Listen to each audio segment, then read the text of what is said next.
Hello, hello, hello, hello, hello, hello, hello, hello, hello.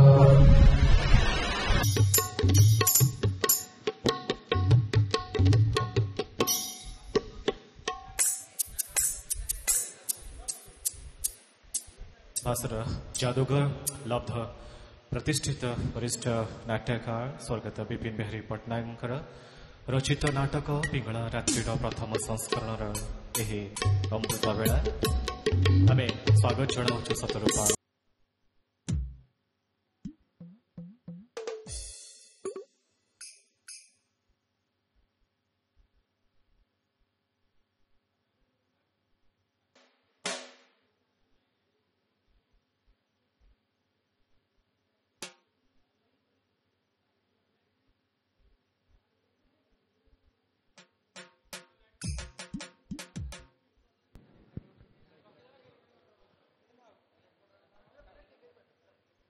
शुभ संध्या जय जगन्नाथ नमस्कार आज अमृत बेलार महार्घ्य पर्व सतरूपा ओडिसी नृत्य अनुष्ठान देउलसाई ढेंकानाल द्वारा निवेदित परिकल्पित वरिष्ठ नाट्यकार भाषार जादूगर लब्ध प्रतिष्ठित लेखक कवि स्वर्गत श्री विपिन बिहारी पट्टनायक प्रथम संस्करण यही नाटक पिंगलार रात्रिर पुस्तक उन्मोचन रही सभा को मु आपण मानकर मंच उपस्थापक चंदन प्रीतिभरा अभिनंदन सहित स्वागत जनाऊँगी ढेंकानाल जिल्लार समस्त बुद्धिजीवी मानू कवि लेखक कवयित्री नाट्य निर्देशक नाट्यकार बंधु मानू वरिष्ठ व्यक्तिविशेष मानू स्वागत जनइबी आज आलोचना चक्र अंशग्रहण करने निमंते निजर मतामत देथिबा निजर आशीर्वाद देथिबा ढेंकानाल जिल्लार वरिष्ठ व्यक्तिविशेष मानू आज अमृत बेला को सही महाप्रभु जगन्नाथ चरणर बिंदरे करुणार निवेदन बाढ़ू निवेदन रखी श्री परेश चंद्र पट्टनायक महोदय को विशिष्ट कवि लेखक चित्रशिल्पी एवं श्री बसंत कुमार पट्टनायक महोदय को विशिष्ट कवि लेखक सभापति ढेंकानाल जिला लेखक संसद उभय मंचर मध्यभाग को आसी प्रभु जगन्नाथ चरणर बिंदरे श्रीफल को अर्पण करेंगे एवं आज आलोचना चक्र को आगे नेबे निवेदन बाढ़ी सतरूपार कर्मकर्ता माने यही अमृतर कार्यक्रम महार्घ्य पर्व आमको सहयोग करवा हेबे सही महाप्रभुंकर चरणर बिंदरे भक्तिपूत अर्घ्यपूर्वक आरंभ हेउछि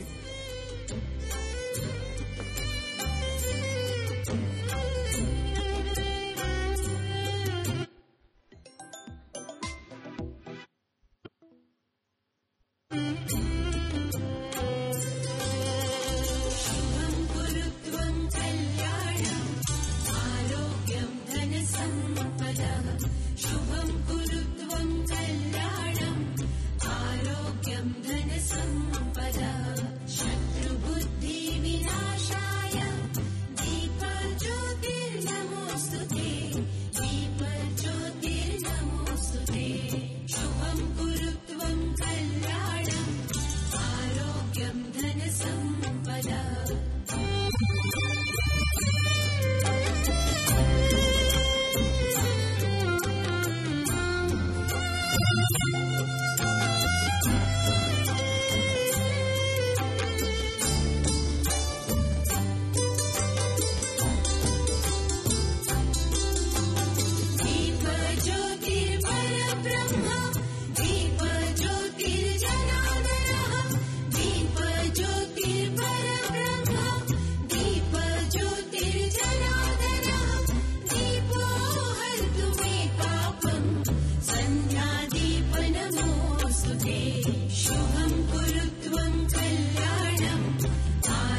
ଆଜିର ଏହି ଅମୃତ ବେଳାରେ ଆମେ ଉଦ୍ଘାଟିତ କରିଛୁ ଆଲୋଚନା ଚକ୍ରକୁ। ପ୍ରଭୁ ଶ୍ରୀ ଜଗନ୍ନାଥଙ୍କର ଚରଣର ବିନ୍ଦରେ ଭକ୍ତିପୂତ ଅର୍ଘ୍ୟ ଅର୍ପଣ ପୂର୍ବକ ଶ୍ରୀଫଳକୁ ଅର୍ପଣ କରି ହୃଦୟ ସୁମନ ଦ୍ୱାରା ଆମେ ଭଗବାନଙ୍କ ପାଖରେ ପହଞ୍ଚିବାର ମାର୍ଗକୁ ପ୍ରଶସ୍ତ କରିଛୁ। ବରେଣ୍ୟ ଆଲୋଚନା ଚକ୍ରରେ ଉପସ୍ଥିତ ରହିଛନ୍ତି ବରେଣ୍ୟ ବ୍ୟକ୍ତିବିଶେଷ, ଯେଉଁମାନେ ଢେଙ୍କାନାଳ ଜିଲ୍ଲା ସହିତ ଓତପ୍ରୋତ ଭାବରେ ଜଡ଼ିତ ରହିଛନ୍ତି। ଢେଙ୍କାନାଳ ମାଟି ସହ ମାଟି ହୋଇ ମଣିଷ ପରି ମଣିଷ ଗଢ଼ି ତୋଳିଛନ୍ତି ଭବିଷ୍ୟତର କର୍ଣ୍ଣଧାରମାନଙ୍କୁ। ଢେଙ୍କାନାଳର କଳା, ସଂସ୍କୃତି, ଐତିହ୍ୟକୁ ବଜାୟ ରଖିଛନ୍ତି ଏବଂ ତାଙ୍କରି ଆଶୀର୍ବାଦର ଛାୟା ତଳେ ଆମେ ସବୁ ଅଙ୍କୁରୋଦ୍ଗମିତ ହୋଇଛୁ। ତେବେ ନିବେଦନ ବାଢ଼ିବି ଆଜିର ଏ ଆଲୋଚନା ଚକ୍ରରେ ପ୍ରଥମ ଅର୍ଘ୍ୟ ଢାଳିବା ନିମନ୍ତେ ବିଶିଷ୍ଟ କବି, ଲେଖକ, ଢେଙ୍କାନାଳ ଜିଲ୍ଲା ଲେଖକ ସଂସଦର ସଭାପତି ଶ୍ରୀଯୁକ୍ତ ବସନ୍ତ କୁମାର ପଟ୍ଟନାୟକ ମହୋଦୟଙ୍କୁ, ନାଟ୍ୟକାର ଶ୍ରୀ ବିପିନ ବିହାରୀ ପଟ୍ଟନାୟକଙ୍କର ଏହି ଆଲୋଚନା ଚକ୍ରରେ ପ୍ରଥମ ଅର୍ଘ୍ୟ ଅର୍ପଣ କରିବେ ମହୋଦୟଙ୍କର ପାଖରେ, ମହୋଦୟଙ୍କର ଚରଣର ବିନ୍ଦରେ, ଯିଏକି ପ୍ରତ୍ୟକ୍ଷ ଭାବରେ ଶ୍ରୀ ବିପିନ ବିହାରୀ ପଟ୍ଟନାୟକ ସହ ଜଡ଼ିତ ରହିଛନ୍ତି ଓତପ୍ରୋତ ଭାବରେ। ଅନେକ ମଞ୍ଚ, ଅନେକ ସାହିତ୍ୟିକ ଚକ୍ର ଏବଂ ସାଂସ୍କୃତିକ ମଞ୍ଚରେ ପରସ୍ପରର ଭାବ ଦିଆନିଆ ହୋଇଛି। ଆଦାନ ପ୍ରଦାନର ଏକ ପ୍ରଲମ୍ବିତ ଧାରା ପ୍ରବାହିତ ହୋଇଛି ଅନେକ ସମୟ। ନିବେଦନ ବାଢ଼ିବି ଶ୍ରୀ ବସନ୍ତ କୁମାର ପଟ୍ଟନାୟକ ମହୋଦୟଙ୍କୁ।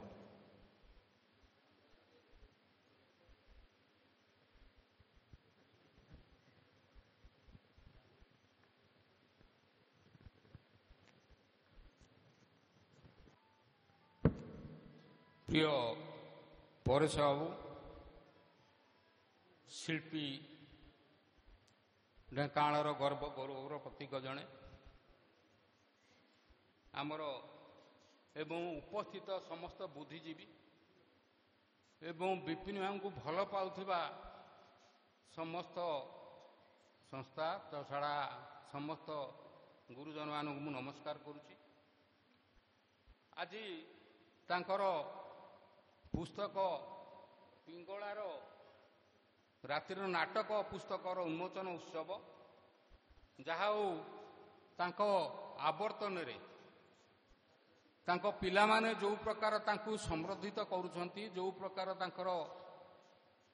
ତାଙ୍କୁ ଏତେ ବାଟକୁ ଆଣିଛନ୍ତି, ମୁଁ ଧନ୍ୟବାଦ ଦେଉଛି ପିଲାମାନଙ୍କୁ।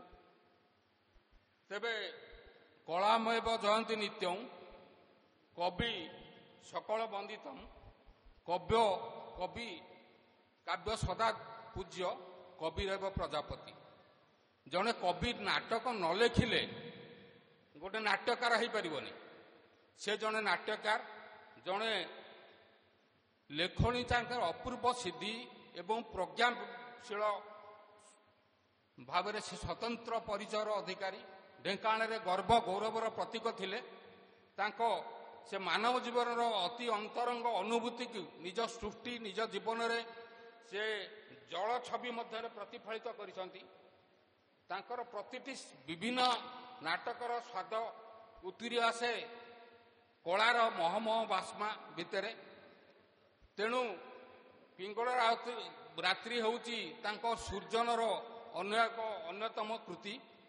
ଅନାକୃତି କି ଆକୃତି ଦେବା ଏବଂ ଅଦୃଶ୍ୟକୁ ଦୃଶ୍ୟ ଦେବା କଳାକାରର ପ୍ରକୃତି ଧର୍ମ।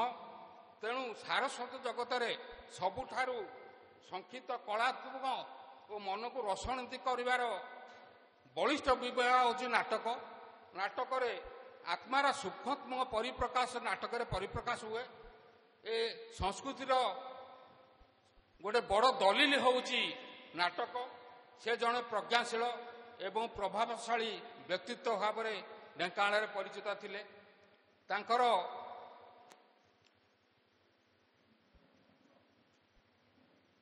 ଜନ୍ମିଲେ ଦିନେ ଅଛି ତ ମରଣ, ଅମର ସେ ଲୋକ ତାକୁ କରନ୍ତି ସ୍ମରଣ।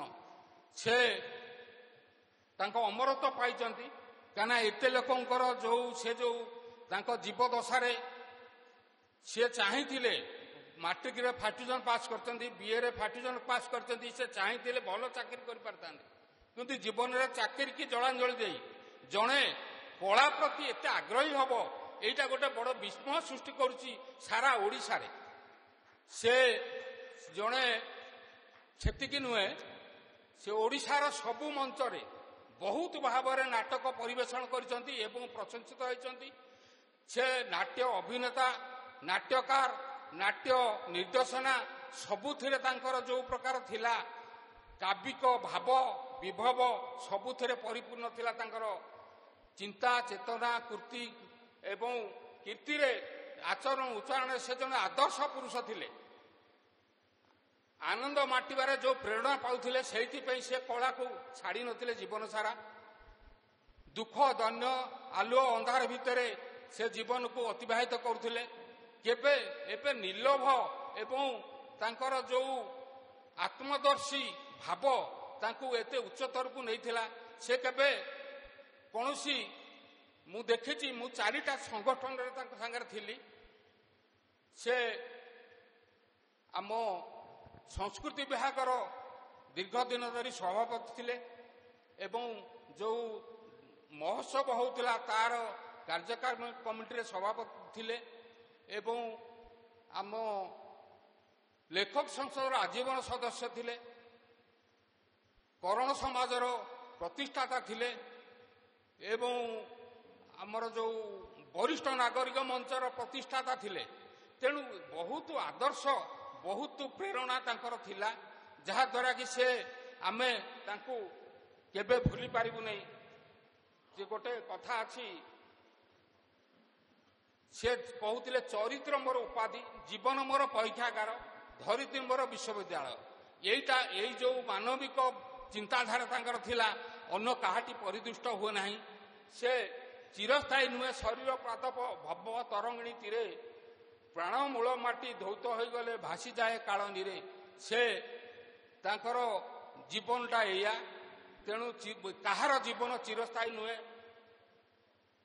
ତୁମ ମାଟି ଦେହ ଗ୍ରାସିଛି ସଂସାର, ମାତ୍ର ଯଶ ଦେହେ ତୁମେ ଆୟୁଷ୍ମାନ। ମଣିଷ ମରିବ ଦିନେ, ଜନ୍ମ ହେଲେ ଦେବତା ବି ମରେ, ସାର୍ଥକ ମରଣ ତାର ଯାହା ପାଇଁ ମାଟି ଗୋଡ଼ି ଜୁରେ। ସେ ଆଜି ନାହାନ୍ତି ସତ, କିନ୍ତୁ ତାଙ୍କର ଅମର କୀର୍ତ୍ତି ଏଇ ତାଙ୍କ ନାଟ୍ୟ ସଂସ୍ଥାକୁ ଉଜ୍ଜଳ କରୁଥିବ ଏବଂ ପିଲାମାନଙ୍କୁ ପ୍ରେରଣା ଦେଉଥିବ ଆଗକୁ ଯିବା ପାଇଁ। ସେ ମଣିଷ ମିଶେନା ମଶାଣି ମାଟିଲେ, ଜଳିଲେ ମରଣ ଜୁଇ, ମିଶେ ସେଇଦିନ ଶ୍ରୁତିରୁ ଯେଦିନ ହଜେ ସେ ଜକାଳ ପାଇଁ। ଶ୍ରୁତି ତ କଦାପି ନୁହେଁ ଭୁଲିବାର, ଭୁଲିଲେ ଅବା ସେ ଲଭନ୍ତା ନିସ୍ତାର। ସେ ତାଙ୍କର ଶ୍ରୁତି ଚିରକାଳ ଏମିତି ଜୁଜୁଲମାନ ରହିବ। ସେ ସ୍ଥୂଳ କଳେବର ନୁହେଁ ଅମର, ଅମର ମହତ ଗୁଣ, ଜୀବ ଚାଲିଯିବ ଜୀବର ମିଶିବ, ଗୁଣ ଥିବ ସବୁଦିନ। ସେ ଗୁଣ ଯୋଗୁଁ ଆଜି ସେ ଚାରିଆଡ଼େ ପ୍ରଶଂସିତ ପ୍ରସାରିତ ଏବଂ ସେ ସବୁବେଳେ। ତେଣୁ ତାଙ୍କର great men are like meteors designated to burn so that the earth may be lighted. ସେ ଚାଲିଗଲେଣି କିନ୍ତୁ ମଲା ପରେ ବି ତାଙ୍କର ଆଦର୍ଶ ଏଇ ଆମ ନାଟ୍ୟ ସଂସ୍ଥାକୁ ଯେଉଁ ଆଲୋକ ପ୍ରଦାନ କରିବ ସେଇଟା ଚିର ଜାଜଲ୍ୟମାନ। ତାଙ୍କର ଆକାଶବାଣୀ କଟକ କେନ୍ଦ୍ରର ସେ ଜଣେ ଥିଲେ ସଫଳ କଳାକାର ତଥା ସଂସ୍କୃତ ସମ୍ପନ୍ନ ବ୍ୟକ୍ତିତ୍ୱ। ଅତୁଳନୀୟ ବିଭବରେ ଅଧିଷ୍ଠିତ ଥିଲା ତାଙ୍କ ବ୍ୟକ୍ତିତ୍ୱ, ସଂସ୍କୃତ ପ୍ରାଣ ଜୀବନ। ଦୁଃଖ ଦୈନ୍ୟ ସେ ବହୁତ କରିଛନ୍ତି। ଗୋଟେ a smooth sea never made a skilful sailor. ତେଣୁ ତାଙ୍କ ଦୁଃଖ ଦୈନ୍ୟ ଭିତରେ ସେ 4ଟାଙ୍କ ପୁଅକୁ ଏକଦମ କଳାକାର ସୃଷ୍ଟି କରିଦେଇଛନ୍ତି। ତାଙ୍କ ଅଭାବ ଅନାଟନ ବହୁତ ଥିଲା, ସେ କିନ୍ତୁ କାହାକୁ ମାନେ କହନ୍ତି ନାହିଁ। ସେ ତେଣୁ ଏଇ ଯେତେବେଳେ ମାନେ ସେ ତାରି ଭିତରେ ସେ ସୃଷ୍ଟି କରିଦେଇଛି 4ଟି ଯୋଗ୍ୟ ପୁଅ, ଯେ ତାଙ୍କ କଳାକୁ ଆଜି ପର୍ଯ୍ୟନ୍ତ ଆଗେଇ ଚାଲିଛନ୍ତି।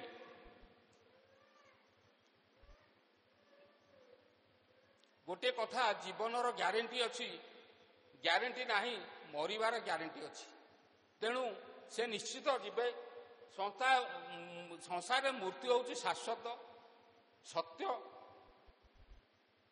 ତେଣୁ ତୁମ ସାଧନାର ସିଦ୍ଧି ସକାଶେ କେତେ ପୁରସ୍କାର ସମ୍ମାନ ମାନ ଲାଭ କରି ଆମ କଳା ଜଗତକୁ ପୂର୍ଣ୍ଣ କରିଛ ହେ ମହାମାନ୍ୟ।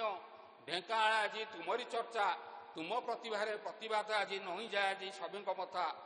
କିଛି ଦିନ ପାଇଁ ଆସିଥିଲ ତୁମେ, ଭିତରି ଦେଇଛ ବାସ, କୋଣ ଅନୁକୋଣେ ଝୁରୁଛି ଏ ମାଟି ତୁମରି ସେହି ସୁବାସ।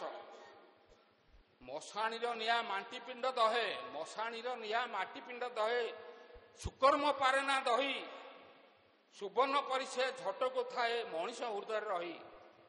ଜୀବନ ଏକ କବିତା ଶେଷ ପଦ ଯାର ହୋଇନି ଲେଖା, ଜୀବନ ଏକ ନାଟକ ଶେଷ ଦୃଶ୍ୟ ଯାର ହୁଏନି ଦେଖା। ସେ ତାଙ୍କ ନାଟକର ଶେଷ ଦୃଶ୍ୟ ବହୁତ ନାଟକ ଲେଖିଛନ୍ତି, ନିଜ ନାଟକର ଜୀବନ ନାଟକର ଶେଷ ଦୃଶ୍ୟ ସେ ଦେଖିପାରିନାହାନ୍ତି। ଏଇଟା ହେଉଛି ବଡ଼ ଅବଶୋଷର କଥା। ତାଙ୍କର ଚଳ ଚିତଉଁ ଚଳଦ ବିତଉଁ ଚଳ ଜୀବନ ଯୌବନ ଚଳାଚଳ ମିଦଉଁ ସର୍ବଂ କୀର୍ତ୍ତିଯଶ ସଜୀବତୀ। ସବୁ ଦୁନିଆରେ ଯାହା କିଛି ରଖିତ ଧନ ସମ୍ପତ୍ତି ସବୁ ଚାଲିଯିବ, କିନ୍ତୁ କୀର୍ତ୍ତି ଅମୂଲ୍ୟ ସେ ସବୁଦିନ ପାଇଁ ଚିରଦିନ ପାଇଁ ଭାସ୍କର ହୋଇ ରହିବ। ସେ କୀର୍ତ୍ତିବାନ ପୁରୁଷ ଥିଲେ। ତାଙ୍କର ହଜିଲା ମଣିଷ ହେ ଛାଡ଼ିଯାଏ ଗୋଟି ଗୋଟି ସ୍ମୃତି, ଉଆଁସ ଅନ୍ଧାର ତେଣୁ ମନେ ପଡ଼େ ମିଠା ଜନରାତି। ତାଙ୍କର ଆଜି ଏଇ ମୁହୂର୍ତ୍ତରେ ଆମର ତାଙ୍କ ପୂର୍ବ କଥା ମନେ ପଡ଼ୁଛି। ସେ ସଂସାର ପଦରେ ପାଦ ଚାଲୁ ଚାଲୁ ସଂସାର ପଦରେ ପାଦ ଚାଲୁ ଚାଲୁ ସରି ସରିଯାଏ ଦିନ, ପଥ ଯଦି ଝୁରେ ପଥିକ ପାଦକୁ ତେବେ ତା ଜୀବନ ଧନ୍ୟ। ତେଣୁ ସେ ତାଙ୍କ ଜୀବନ ଧନ୍ୟ ହୋଇଯାଇଛି। ସାରା ଢେଙ୍କାନାଳରେ ତୁମରି ଚର୍ଚ୍ଚା, ତୁମ ପ୍ରତିଭାରେ ପ୍ରତିବାଦ ଆଜି ନଇଁଯାଏ ଆଜି ସଭିଙ୍କ ମଥା। ହେ ଗୁରୁ, ହେ ସାର୍ଥକ କଳାକାର, ତୁମକୁ ଆଜି କ'ଣ କହିବୁ? ସେ ଅନୁଭବ କରିଥିଲେ ମଣିଷର ସ୍ପନ୍ଦନ, ସଳାମ ବାନ୍ଧରେ ତୁଣ୍ଡରେ ଭରି ଦେଇଥିଲେ ସଂକଳ୍ପର ଭାଷା, ଅନ୍ୟାୟ ଓ ଅତ୍ୟାଚାର ବିରୁଦ୍ଧରେ ପ୍ରତିବାଦର ସ୍ୱର। ତେଣୁ ତାଙ୍କର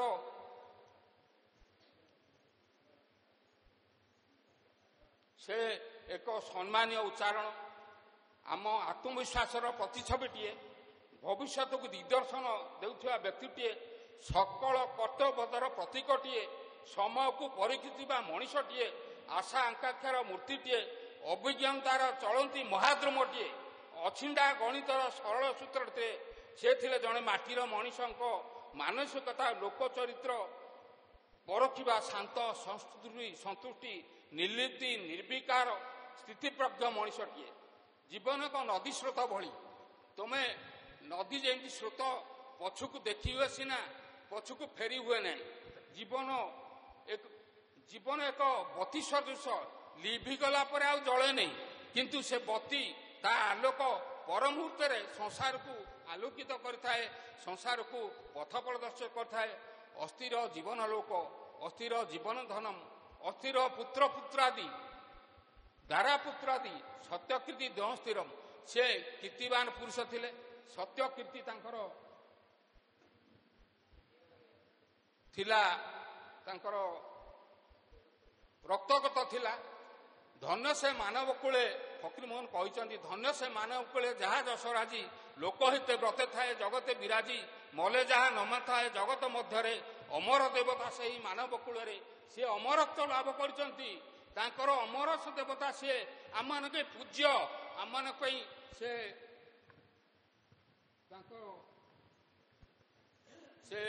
ସେଇଥିପାଇଁ ଅବଦୁଲ କାଲାମ ଗୋଟେ କହିଥିଲେ, one day all will depart on a journey of free of cost, don't worry about seat reservation, it is confirm, the plane will come on time. ତେଣୁ ତାଙ୍କର ସେ ଏମିତିରେ ଚାଲିଗଲେ। ସେ କହିଥିଲେ,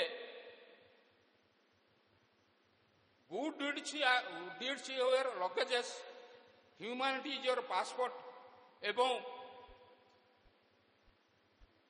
ଲଭ୍ ଇଜ୍ ୟୋର ଭିସା। ତେଣୁ ତାଙ୍କର ଏଇ ସବୁ ପ୍ରକାର ଗୁଣ ଯୋଗୁଁ ସେ ଆଜି ଅମରତ୍ୱ ଲାଭ କରିଛନ୍ତି। ମୁଁ ଅଧିକ କିଛି କହିବି ନାହିଁ। ଜନମିଲେ ଅଛି ଅବଶ୍ୟ ମରଣ, ଅମର ସେ ଲୋକ ଯାକୁ ଲୋକ କରନ୍ତି ସ୍ମରଣ, ଅମର ସେ ଲୋକ ଯାକୁ ଲୋକ କରନ୍ତି ସ୍ମରଣ। ଧନ୍ୟବାଦ।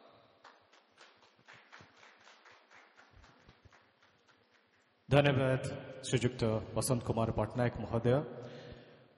ଜୀବନ ସହିତ ଜୀବନ ହୋଇ, ମଣିଷ ସହିତ ମଣିଷ ହୋଇ ମାନବୀୟ ମୂଲ୍ୟଧାରା ଶିଖେଇଛି ଢେଙ୍କାନାଳ ମାଟି।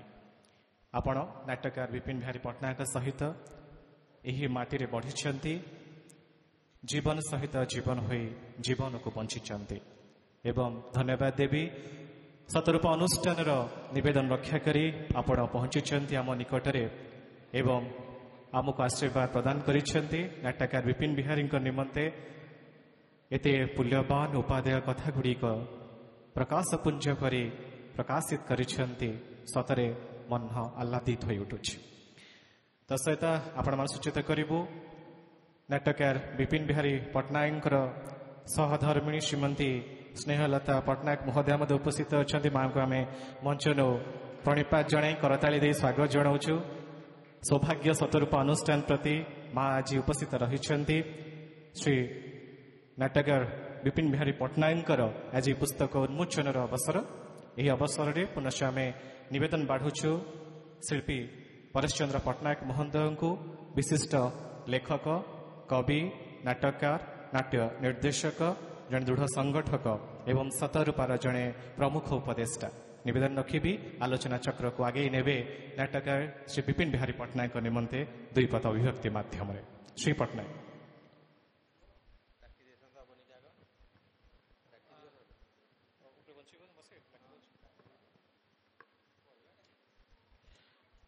आज मंच आमर अतिथि रूपे मत योगदान करिसेंती। मंच को आम निमंत्रण रखुचु श्री अवनी मिश्र महोदय को मंच मंडन करने निमंते विशिष्ट कवि लेखक मंच संचालक निवेदन रखी करताली दे स्वागत जन मंच को श्री अवनी मिश्र महोदय को आज आलोचना चक्र मंच मंडन करने निमंते निवेदन रखी शतरूपार कर्मकर्ता मैंने पाछुटी आणवे श्री अवनी मिश्र महोदय को मंच को एवं निवेदन बाढ़ी श्री पट्टनायक महोदय को आज अवसर द्विपद अभिव्यक्ति निमंते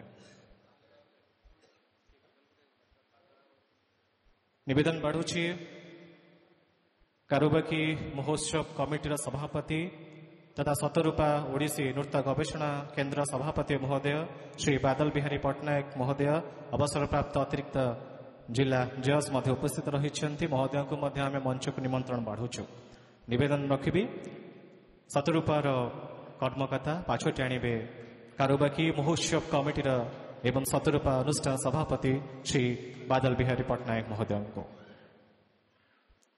यहाँ पर निवेदन बढ़ाऊँगी श्री परेश चंद्र पट्टनायक महोदय को।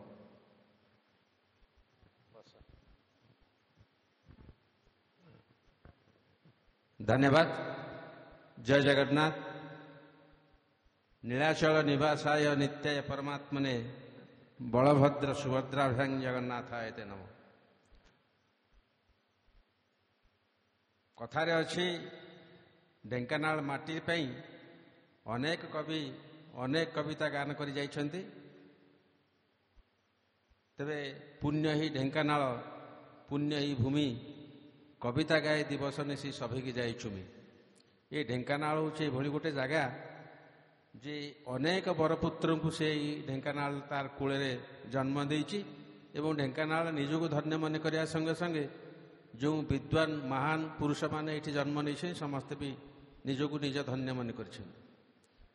प्रथमे नाट्यकार विपिन बिहारी पट्टनायक विषय रे किछि कहिया पूर्वरु जहार प्रेरणा बल जमती गोटे कथार कही जड़े पुरुषर पछरे जड़े नारीर प्रच्छन्न भाव हाथ थाए जमती जड़े नारी आग को उठा भितर पुरुषर भी प्रच्छन्न भाव हाथ थाए केवल नारीर नुहे पुरुषर हाथ थाए प्रच्छन्न भाव जो कि सी बहुत आग को जावाई चेष्टा करी सफल होता है एवं अनेक क्षेत्र में सफल न होता व्यक्ति भी अच्छा जो मान पछरे भी से बहुत दिव्य हाथ प्रच्छन्न भाव रही से भली भाव नाट्यकार भाषार जादूगर जो कहते जे सहधर्मिणी स्नेहलता पट्टनायक जी आज अच्छा आम पाखे आमर से श्रद्धार बुली नौ आम डाकू सी आमर दादा पुओ मो बापांकर तल भाई से होती पुओ एवं आज कथा कहला बेले आंकर प्रेरणाटा बेसी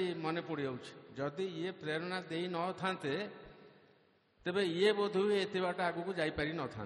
यहाँ 100% सत्य जे जड़े जिते पुरुष हो बा स्त्री हो बाहर को बाहरुची जदि घरे तांकर ऑब्स्ट्रैकल करा जाए सी एत आगू को उठी पारिबनी एवं सी एभली भाव आरंभ उठी जो कि आज ये गोटे बहिर उद्घाटन कार्यक्रम सहधर्मिणी आसी पाखे अच्छा मंचरे बसी से आग अनेक अनेक अभिनंदन शुभेच्छा प्रणाम जनाऊँगी। ता सहित नाट्यकार विपिन पट्टनायक जे आमर विपिन भाई विपिन नना तांको मध्य बहुत बहुत प्रणाम जनाऊँगी।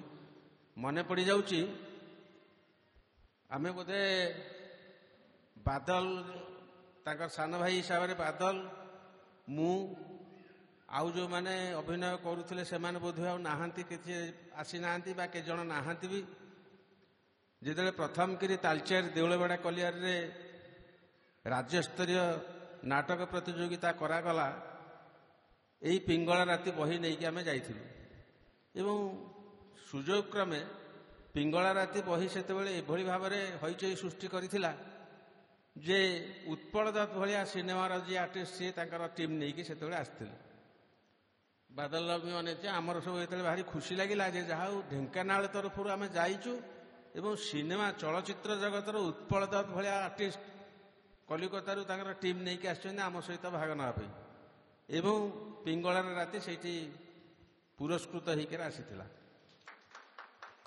तापरे ढेंकानाल रे सेतेबेले जदिओ शंकर रंगमहल रजांकर प्रथम रंगमहल ओडिशा रे प्रथम रंगमहल तांको धरा जाउछ शंकर रंगमहल। तापरे ढेंकानाल रे एमती काँ भाँ खट पकईकरी कोउटी कहार भल मंदरे पड़ियारे शाढ़ी टांगिकी नाच फाच ड्रामा फ्रामा करा जाए किंतु प्रथम थर आपण माने शुणिले आश्चर्य हे जे नीलकमल जो सिनेमा राजकुमार नीलकमल सिनेमा रे तार ओडिया रूपांतर करथिले विपिना कबरर काव्य मु से नाटक रे रजा होता टाउन हॉल से ड्रामा होता यही टाउन हॉल एवं कबरर काव्य से हिरोइन मिलती ना आजिकल जमी झील मैंने बहुत भाव में मिलुंट कहला माने कौन न कहले भी आसुँच बहुत जगह हिरोइन अभाव ना क्या आजिकल जो रज महोत्सव से सुंदरी प्रतियोगिता यही भाव में झील मैंने एत आगू बढ़िले जे आगू जमी से 300 टंका 200 टंका देले हिरोइन मिलुले 4 दिन रिहर्साल करेंगे कि 5 दिन रिहर्साल करेंगे रिहर्साल जाबतीय खर्च अनुष्ठान बोइब तांकर खाइबा रहिबा पिंधिबा से साबुन तेल अमक सामक जहाँ जहाँ दरकार आवश्यक जिनस ताको जोगेला बाद 300 टंका नेबे जो कि हिरोइन न मिलवा जोगु पुओ पिला भी बहुत हिरोइन होते मन आज कबर काव्य मनोहर बाबू लेडी आर्टिस्ट रोल कले सी माने अवश्य नाटक रे गुड़े हास्य जिनस रहिबा दरकार एवं हास्य जिनस न रहिले नाटक हबनी नाटक रे हास्य रहिब विलियन जिनस रहिब राग रहिब ये जिनस सब जेते जेते राग रही सब न रहिले नाटक हबनी एवं सेही नाटक रे जेतेबेले मनोहर बाबू होइतले मंगलपुर गाँव से भल जन ऑफिसर होइक रिटायर्ड कले अछंती कि नाही कहउनी अछंती सी जेतेबेले साड़ी सेते भल भाव में पिंधा कस्ट्यूम जे डिजाइनर एत नथिले ढेंकानाल जणी थे प्यारी महांती से रूपकार से ही केवल पिंधेबे एवं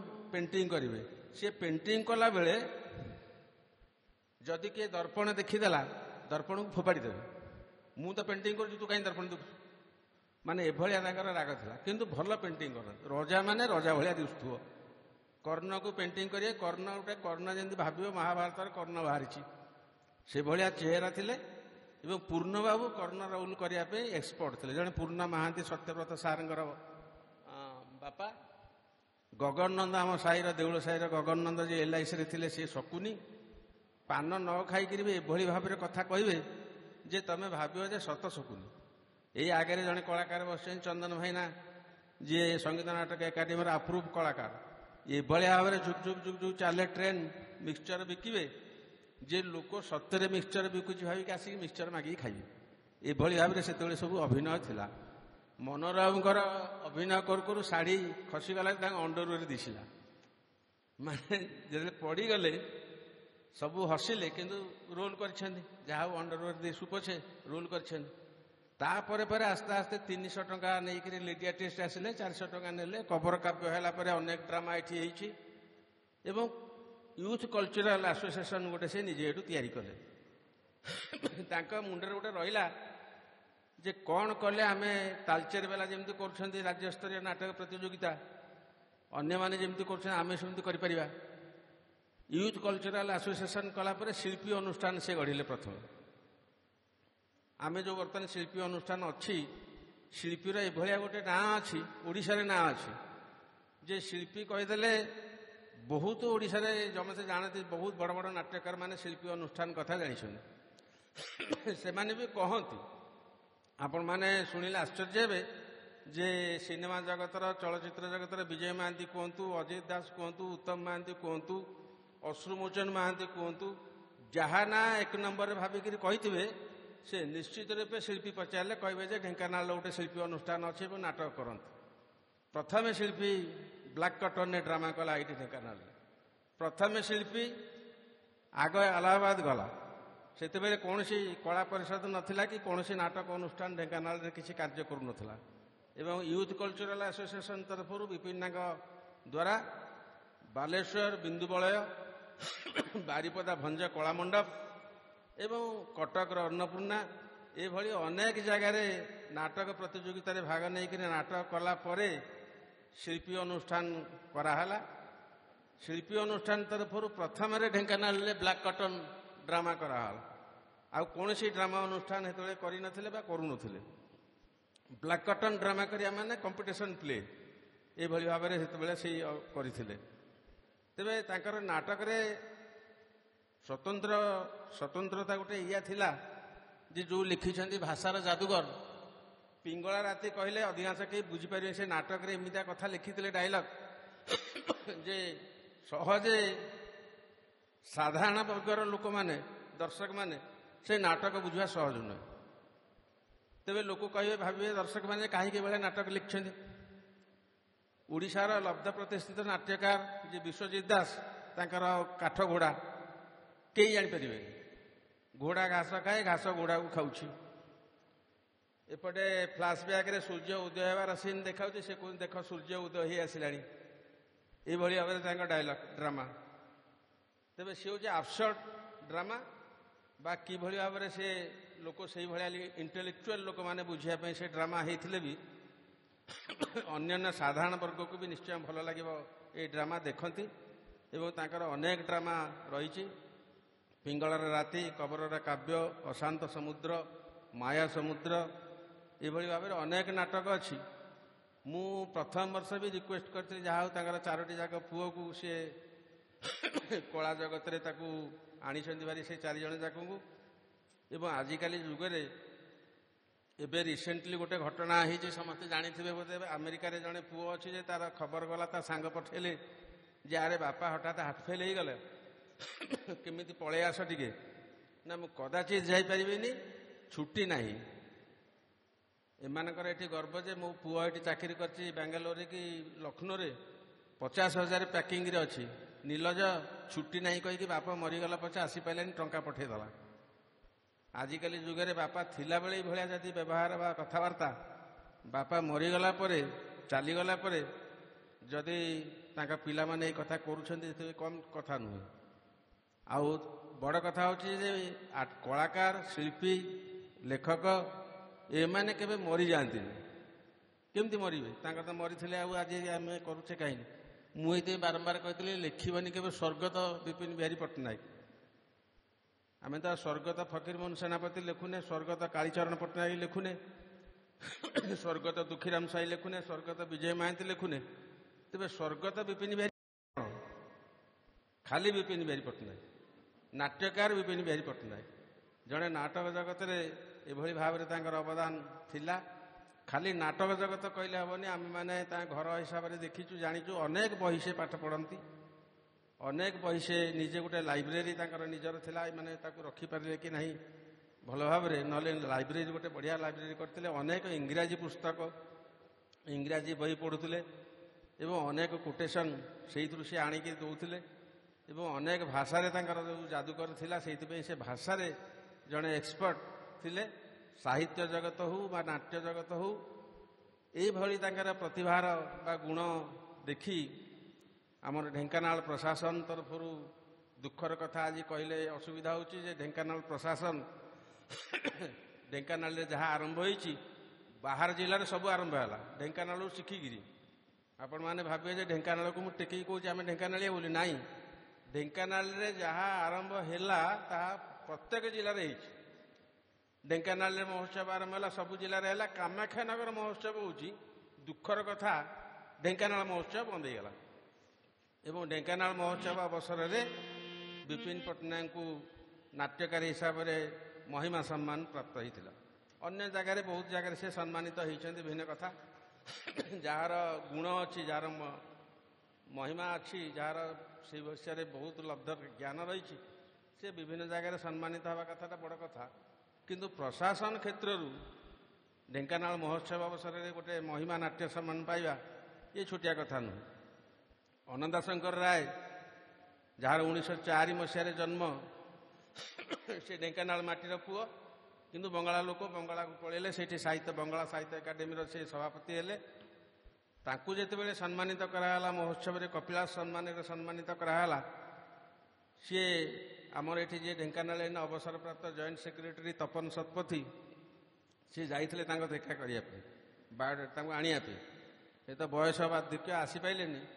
ସେ କହିଲେ ଯେ ମୁଁ ଯେତେ ସମ୍ମାନିତ ହେଇଛି ଯେତେ ଜାଗାରୁ, ମୋ ମାଟିରେ ମୋତେ ଢେଙ୍କାନାଳରେ ସମ୍ମାନିତ କରିବା ସବୁଠୁ ସର୍ବଶ୍ରେଷ୍ଠ ସମ୍ମାନ। ତେଣୁ ଆଜି ଦୁଃଖର କଥା ଯେ ମହୋତ୍ସବ ବନ୍ଦ ହେଇଯାଇଛି ଢେଙ୍କାନାଳରେ। ପ୍ରଶାସନ ତରଫରୁ ସେ ବିଷୟରେ ଆଉ କିଛି ଉଦ୍ୟୋଗ କରାଯାଉ ନାହିଁ। କିଛି ନହେଲେ ଗୋଟେ ଲୁକ୍କାୟିତ ପ୍ରତିଭା ବା ଲୁକ୍କାୟିତ କଳାକାରମାନଙ୍କୁ ସମ୍ମାନିତ କରାହେଉଥିଲା, ଜାଣୁଥିଲେ। ସମ୍ମାନିତ କଲା ମାନେ ଗର୍ବ ଅନୁଭବ କରାଯାଏ ବା ଅହଙ୍କାର ଆସେ ସତ, କିନ୍ତୁ ସମ୍ମାନିତ ହେବାଟା ଗୋଟେ ଇନ୍ସପିରେସନ୍। ଅନ୍ୟମାନେ ଶିଖିବେ ଯେ ଇଏ କୋଉଥିପାଇଁ ସମ୍ମାନିତ ହେଇଛି, ଇଏ ଅମକ ପାଇଁ ସମ୍ମାନିତ ହେଇଛି।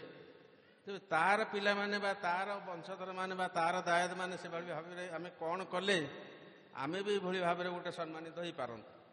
ଆଜି ଯାହା ହଉ ତାଙ୍କ ଭାଗ୍ୟ ଭଲ, ତାଙ୍କର ପିଲାମାନେ ଚାରିଟି ପୁଅ ଯାକ ସମସ୍ତେ ନାଚ ଗୀତ ବାଜା ସମସ୍ତେ ସେଥିରେ ମିଶିଛନ୍ତି। ଶତରୂପା ଅନୁଷ୍ଠାନକୁ ତାଙ୍କର ଯେଉଁ ମାନସ ସନ୍ତାନ ଶତରୂପା, ତାକୁ ବଞ୍ଚେଇ ରଖିଛନ୍ତି ଏବଂ ଶତରୂପା ଅନୁଷ୍ଠାନ ତରଫରୁ ଗୀତ ନାଚ କରି ସେମାନେ ବିଭିନ୍ନ ଓଡ଼ିଶାର ବିଭିନ୍ନ କୋଣ ଅନୁକୋଣରେ ଗୀତ ନାଚ କରୁଛନ୍ତି।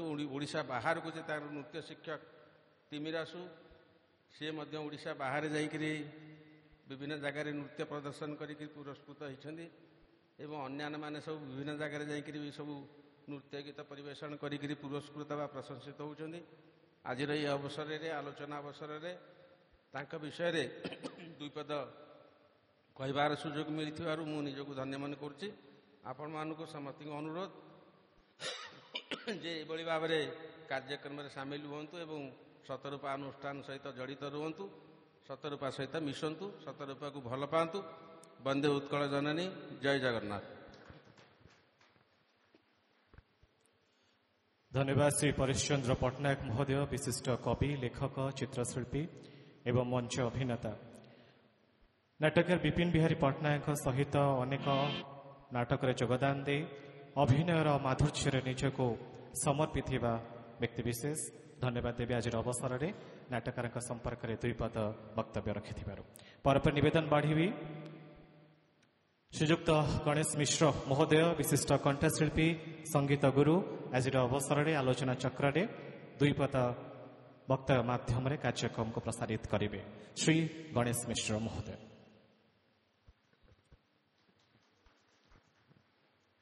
ସମସ୍ତ ଗୁରୁଜନମାନଙ୍କୁ ମୋର ମଞ୍ଚକୁ ପ୍ରଣାମ, ଛୋଟମାନଙ୍କୁ ଆଶୀର୍ବାଦ।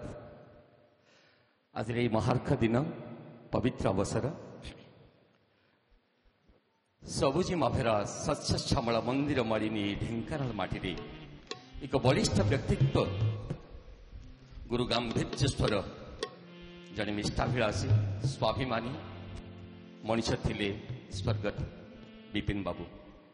ଅମଳିନ ବ୍ୟକ୍ତିତ୍ୱ, ବିଶିଷ୍ଟ ନାଟ୍ୟକାର, ସୁନ୍ଦର ବ୍ୟବହାର, ଭଲମନ୍ଦ ପଚାରି ବୁଝିବାର ଦରଦୀ ମଣିଷ ଭଳି ମଣିଷଟିଏ ଥିଲେ ଶ୍ରୀ ବିପିନ ବାବୁ। ନିଜର ସ୍ୱାଭିମାନ ପାଇଁ ସେ କେବେ ବି କାହା ପାଖରେ ହାର ମାନି ନଥିଲେ। ଧୋବ ଫରଫର ଇସ୍ତ୍ରୀକରା କୁର୍ତ୍ତା ସବୁବେଳେ ତାଙ୍କର ଶୋଭାବର୍ଦ୍ଧନ କରୁଥିଲା। ଢେଙ୍କାନାଳ ପ୍ରତ୍ୟେକ ସ୍ଥାନ ସେ ପ୍ରାତଃଭ୍ରମଣ ଏବଂ ସନ୍ଧ୍ୟା ଭ୍ରମଣ କରୁଥିଲେ। ହାତରେ ଥାଏ ରୁଲ ବାଡ଼ିଟିଏ। ଶ୍ରୀଯୁକ୍ତ ଗଗନ ବିହାରୀ ନନ୍ଦ ତାଙ୍କର ଉତ୍ତମ ବନ୍ଧୁ ଥିଲେ।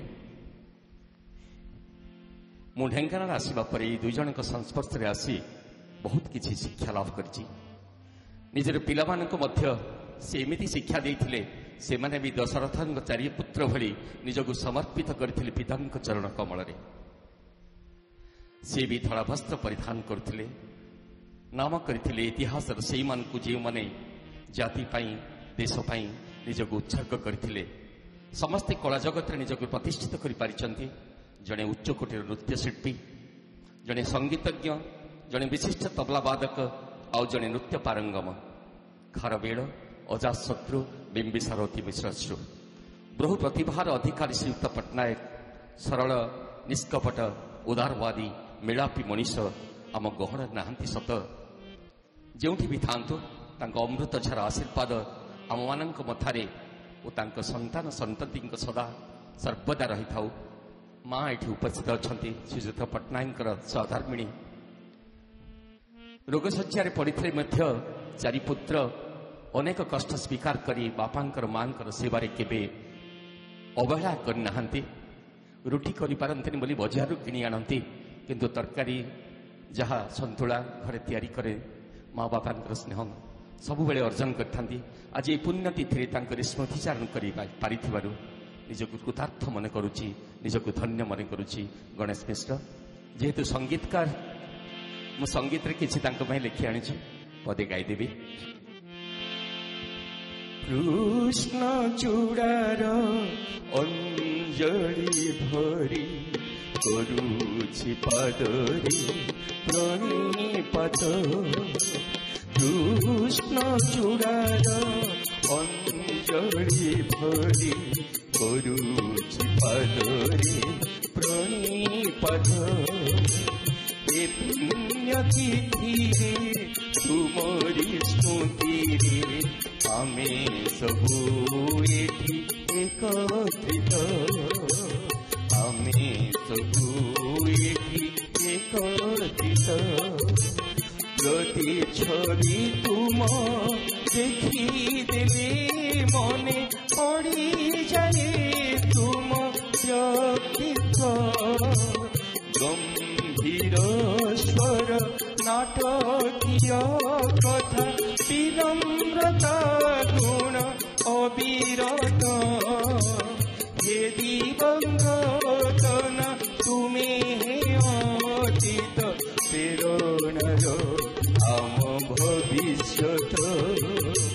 ঢেঙ্কানাଳ মাটি ঝুরুଛି ତୁମକୁ କଳା ଜଗତର ପ୍ରତିଷ୍ଠିତ। କୃଷ୍ଣ ଚୂଡ଼ାର ଅଞ୍ଜଳି ଭରି କରୁଛି ପାଦରେ ପ୍ରଣିପାତ। ହେ ଚିର ନମସ୍ୟ ବିପିନ ବିହାରୀ କରୁଛି ହେ କୋଟି ପ୍ରଣିପାତ। ତୁମରି ସ୍ମୃତିରେ ତୁମରି କର୍ମରେ ନିଜକୁ କରିବୁ ଉତ୍ସର୍ଗିତ। କଳା ଜଗତର ଅନନ୍ୟ ପୂଜାରୀ, କଳା ଜଗତର ଅନନ୍ୟ ପୂଜାରୀ ମାଗୁଛୁ ତୁମରି ଆଶୀର୍ବାଦ।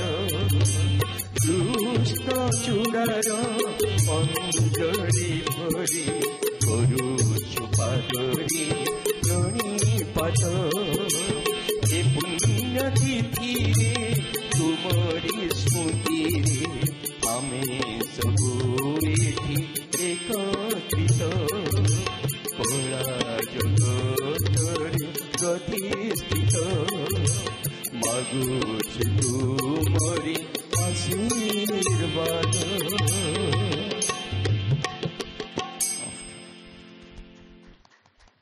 ଧନ୍ୟବାଦ ଶ୍ରୀ ଗଣେଶ ମିଶ୍ର ମହୋଦୟ, ସଙ୍ଗୀତ ମାଧ୍ୟମରେ ଭାବକୁ ପ୍ରସାରିତ କରିଥିବାରୁ। ଦ୍ୱିତୀୟ ବିଶ୍ୱଯୁଦ୍ଧ ପରେ ପରେ ଯେତେବେଳେ ସ୍ଥାୟୀ ଅସ୍ଥାୟୀ ନାଟ୍ୟ ରଙ୍ଗମଞ୍ଚର ବିଲୟ ହେଲା, ଏହାର ଅନ୍ତିମ ଅଙ୍କରେ ଆରମ୍ଭ ହୁଏ ସୌଖିନୀ ରଙ୍ଗମଞ୍ଚ। ଯୁବ ସାଂସ୍କୃତିକ ପାଠଚକ୍ର, ଶିଳ୍ପୀ ଏବଂ ଶତରୂପା ଏହି ସୌଖିନୀ ରଙ୍ଗମଞ୍ଚର ଅଂଶ ଅଟେ। ସୁଦୂର ପ୍ୟାରିସରୁ ବ୍ରିକେଟ୍ ଏବଂ ବର୍ନାର୍ଡସଙ୍କ ପରି ନାଟ୍ୟ ରଚୟିତାଙ୍କ ଦ୍ୱାରା ଅନୁପ୍ରାଣିତ ହୋଇ ଓଡ଼ିଶାରେ ମଧ୍ୟ ଲେଖାଗଲା ଅନେକ ନାଟକ, ଯାହା ବାସ୍ତବଧର୍ମୀ କଥାବସ୍ତୁକୁ ସାମାନ୍ୟ ଭାବରେ ଏଡ଼ାଇ ଦେଇ ପରୋକ୍ଷ ଭାବରେ ନାଟ୍ୟ ରଚନା କରାଗଲା। ଯେପରି ଆପଣଙ୍କୁ ଶ୍ରୀ ପରେଶ ଚନ୍ଦ୍ର ପଟ୍ଟନାୟକ ଜୀ କହୁଥିଲେ ଯେ ନାଟ୍ୟକାର ବିପିନ ବିହାର ପଟ୍ଟନାୟକଙ୍କର ଯେଉଁ ସଂଳାପ ରହିଛି ତାହା ପରୋକ୍ଷ ସଂଳାପ। ଏଠାରେ ଚରିତ୍ରକୁ ପ୍ରାଧାନ୍ୟ ଦିଆଯାଏ ନାହିଁ, ପରିସ୍ଥିତିକୁ ପ୍ରାଧାନ୍ୟ ଦିଆଯାଇଛି। ଶିଳ୍ପ ବିପ୍ଳବ ତତ୍ସହିତ ମାନବୀୟ ମୂଲ୍ୟବୋଧକୁ ପରିଚୟ ଦେଇଛି ଏହି ସୌଖିନୀ ରଙ୍ଗମଞ୍ଚ। ଏବଂ ଆମେ ନାଟ୍ୟକାର ବିପିନ ବିହାରୀ ପଟ୍ଟନାୟକଙ୍କୁ କହିଥାଉ ନବନାଟ୍ୟ ଆନ୍ଦୋଳନର ସୂତ୍ରଧର। ଧନ୍ୟବାଦ ଦେବୀ ଶ୍ରୀ ଗଣେଶ ମିଶ୍ର ମହୋଦୟଙ୍କୁ। ପରେ ନିବେଦନ ବାଢ଼ିବି ଶ୍ରୀ ଚନ୍ଦନ ମିଶ୍ର ମହୋଦୟଙ୍କୁ, ବରିଷ୍ଠ ଅଭିନେତା ସଙ୍ଗ ଆଣ୍ଡ ଡ୍ରାମା ଡିଭିଜନର ଜଣେ ସୁନାମ ଧନ୍ୟ ମଞ୍ଚ ଅଭିନେତା, ବୟସର ସାୟନରେ ମଧ୍ୟ ଆଜି ଚଳଚଞ୍ଚଳ। ଆପଣମାନଙ୍କୁ ଆମେ ସୂଚିତ କରିବୁ ନାଟ୍ୟକାର ବିପିନ ବିହାରୀ ପଟ୍ଟନାୟକ ମଧ୍ୟ ଏ ବନ୍ଧୁ ଅଟନ୍ତି। ତାଙ୍କୁ ଆଜି ନିବେଦନ ବାଢ଼ୁଛୁ ଦୁଇପଦ ଅଭିବ୍ୟକ୍ତି ନିମନ୍ତେ ନିଜର ଅଭିନୟ ମାଧୁର୍ଯ୍ୟରେ ମଞ୍ଜୁଳ କରିବେ ଆଜିର ମଞ୍ଚକୁ, ଆଲୋଚନା ଚକ୍ରକୁ।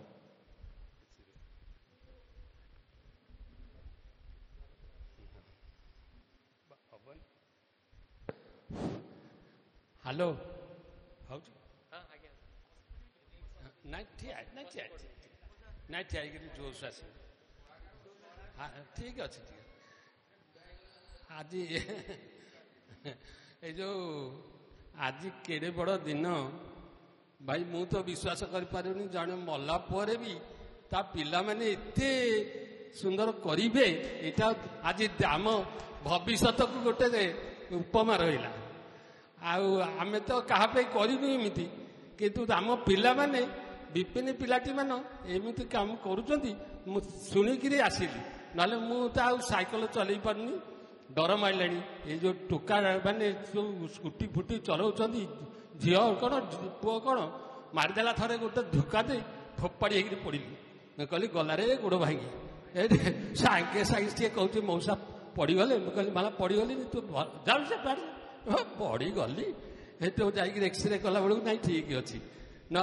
ସେଇଦିନଠୁ ମୁଁ ଡରିକି ଆଉ ମୁଁ କହିଲି ସାଇକେଲ ଚଲେଇବିନି କି କିଛି ହବନି। ବିପିନ ମୋର ପିଲାଦିନର ସାଙ୍ଗ କହିବାକୁ ଗଲେ। ତାଙ୍କ ଘରେ ସେ ଜନ୍ମ ହେଇଛି, କିନ୍ତୁ 7 ବର୍ଷ 8 ବର୍ଷ ପରେ ଆମେ ଜର୍ଜ ସ୍କୁଲରେ ପଢ଼ିଲୁ। ଜର୍ଜ ସ୍କୁଲଠୁ ସାଙ୍ଗ, ଏତେ ସ୍ନେହ, ଏତେ ଆନନ୍ଦ। ଆଉ ତାପରେ ଆଜି ବି ଢେଙ୍କାନାଳରେ ଆମର ଅଛି। ଆଉ ଏଇଟା ଭବିଷ୍ୟତରେ ରହିବ ବୋଲି ମୋର ଆଶା ହଉନି। କାରଣ ଆଜିକାଲି ଯୋଉ ଛୁଆ ଅହରହ ପେଟରୁ ବୋଧେ ସେ ମା ମାନେ ଦଉଛନ୍ତି ମୋବାଇଲ। ସେ ମୋବାଇଲ ଦେଖିକି ତ ଭଲ ହଉଛନ୍ତି, ଆଉ କି ସାଙ୍ଗସାଥି ଦରକାର। ଆଉ ବିପିନ ପିଲାଟି ଦିନରୁ ଭଲ ପଢ଼େ। ଆମେ ମାଟ୍ରିକ ପାସ୍ ପରେ ଆମେ କଲେଜରେ ପଢ଼ିଲୁ। ଆମେ ସାଇନ୍ସ ପଢ଼ିଲୁ, ସେ ଆର୍ଟ୍ସ ପଢ଼ିକି କିନ୍ତୁ ତାର ଭାରି ଟପ୍ରେ ରହିଲା। ସେ ବହୁତ ଭଲ ଷ୍ଟୁଡେଣ୍ଟ ଆଉ ଭଲ ଆର୍ଟିଷ୍ଟ ତ ନୁହେଁ, ସେ ଡାଇରେକ୍ଟର। ସେ ଯଦି କଟକ କି ଭୁବନେଶ୍ୱରରେ ଜନ୍ମ ହେଇଥାନ୍ତା, ସେଠି କ'ଣ ହେଇକିରି କ'ଣ ହେଇଯାଇଥାନ୍ତା। କିନ୍ତୁ କ'ଣ ଆହୁରି ଗୋଟେ କଥା, ତାର ପିଲାଦିନରୁ ପିତୃ ବିୟୋଗ ହେଇଗଲା। ସେଇଟା ତାକୁ ଗୋଟେ ବହୁତ ବାଧା ହେଲା। ଭାଇ ଭଉଣୀଙ୍କ ଏକାଠି ରହି ତାଙ୍କର କେମିତି ସେ ଭଗବାନ ତାଙ୍କ ମାନଙ୍କୁ ମାନେ ଉପରକୁ ନେଲେ। ଆଉ ସେ ନିଜର ସମ୍ମାନ କେବେ ହାରି କରିନି, କେବେ କୋଉଠି ଦୁର୍ବଳତା ପ୍ରକାଶ କରିନି। ଆଉ ତାପରେ ଭଗବାନ ବି ତା ପାଠ ବି ଭଲ ପଢ଼େ। ଆମ ସାଙ୍ଗରେ ହେଲେ ସୁଦ୍ଧା ସେ ବହୁତ ଭଲ ଷ୍ଟୁଡେଣ୍ଟ। ଆଉ ଇଂଲିଶ ଭଲ କହେ। IAS ହେରିକା ନା କ'ଣ ସବୁ କମ୍ପିଟେଟିଭ ପରୀକ୍ଷାରେ ଦେଇଛି, କିନ୍ତୁ କ'ଣ